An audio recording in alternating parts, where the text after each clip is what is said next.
பாத்தீங்கன்னா நம்ம இந்த வாரத்து சேலஞ்சான ஒரு நாளைக்கும் 3 வகையான வேற வேற பழங்களை சாப்பிடணும்னு சொல்லியிருந்தேன். அதுல 4 நாள் வெற்றிகரமா முடிச்சிட்டோம். நிறைய பேர் எனக்கு பண்றோம்னு சொல்லி போஸ்ட் பண்ணிருக்கீங்க. அவங்களுக்குலாம் என்னென்ன பெனிஃபிட்ஸ் இதனால, என்னென்ன நன்மைகள் இந்த பழங்களை டெய்லி விதவிதமா சாப்பிடறதாலன்னு சொல்லிக்கிறேன். முதல்ல உங்களுக்கு எல்லாருக்குமே தெரியும் என்ன பெனிஃபிட்ன்றது. பழத்துல இருந்து நமக்கு நிறைய விட்டமின்ஸும் மினரல்ஸும் கிடைக்குது. அதனால என்ன நன்மைகள்னு கேட்டேன்னா, நோய் எதிர்ப்பு சக்தி அதிகமா இருக்கும், ஞாபகம் வச்சுக்கோங்க. அதனால நம்ம அடிக்கடி நோய்வாய்ப்படாம, அதாவது ஜலதோஷம், காய்ச்சல், சின்ன சின்ன இன்ஃபெக்ஷன் ஊர்ல வெளியில எல்லாருக்கும் இருக்குன்னா அது நமக்கு சீக்கிரமா தொற்று இல்லாம நம்ம உடம்புல இருக்கிற டிஃபென்ஸ் மெக்கானிசம் எப்பயுமே ஹை அலர்ட்ல இருக்கும் பழங்கள் சாப்பிடறதால. சோ அதை ஞாபகம் வச்சுக்கோங்க.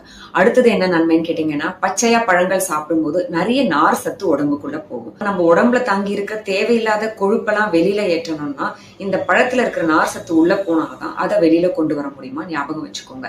இது தவிர்த்து நல்ல டைஜஷன், அதாவது நார் சத்து நிறைய போக போக சீக்கிரமா நமக்கு ஜீரணம் ஆகும். அதனால நல்ல ஈஸியா மோஷன் வெளியில வரதுக்கும் யூஸ்ஃபுல்லா இருக்கும். கான்ஸ்டிபேஷன் ப்ராப்ளம் இல்லாம மலம் ஈஸியா கழிக்க முடியும், ஞாபகம் வச்சுக்கோங்க.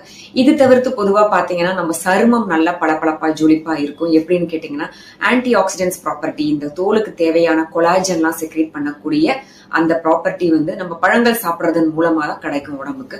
சோ அதனால தோலும் பளபளப்பா இருக்கணும்னா இந்த மாதிரி பழங்கள் நிறைய சாப்பிடணும்.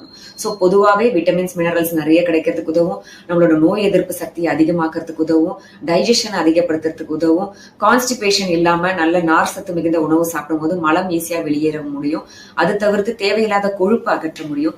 இது தவிர்த்து ஸ்கின்னை நல்லா பளபளப்பா வச்சிருக்கிறதுக்கு பழங்கள் டெய்லி நிறைய வகையான பழங்கள் சாப்பிட்டா ஈஸியா பண்ண முடியும். இதெல்லாம் அடுத்தது எவ்வளவு பழங்கள் சாப்பிடலாம்னா, இப்ப WHO கைட்லைன்ஸ் பிரகாரம் பாத்தீங்கன்னா ஒரு நாளைக்கு 200 கிராம் வரைக்கும் பழங்கள் நீங்க சாப்பிட தேவை. அதுக்கு அதிகமாகவும் சாப்பிடலாம், but at least 200 grams of fruits உள்ள போகணும்னு சொல்றாங்க.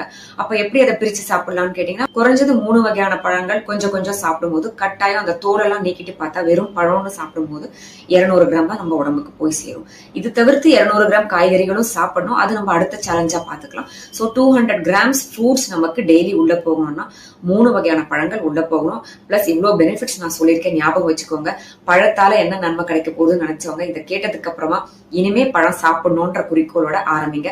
அட்லீஸ்ட் இன்னைக்குல இருந்து இந்த சேலஞ்ச் பண்ணுங்க ஒரு வாரத்துக்கு. அப்ப உங்களுக்கே புரிஞ்சிடும், ஓஹோ இதனால எனக்கு இவ்வளவு பெனிஃபிட்ஸ் இருக்கு, இனிமே என் லைஃப்ல அட்லீஸ்ட் 1-2 பழமாவது சாப்பிடுறேன்னு கொண்டு வருவீங்க. ஓகே, இன்னும் 3 நாள் தான் இந்த சேலஞ்சை முடிக்கிறதுக்கு. எப்படியாவது இந்த முக்கணிகளை இந்த 3 நாளும் சாப்பிட்டு முடிச்சிருவோம். Okay, all the best.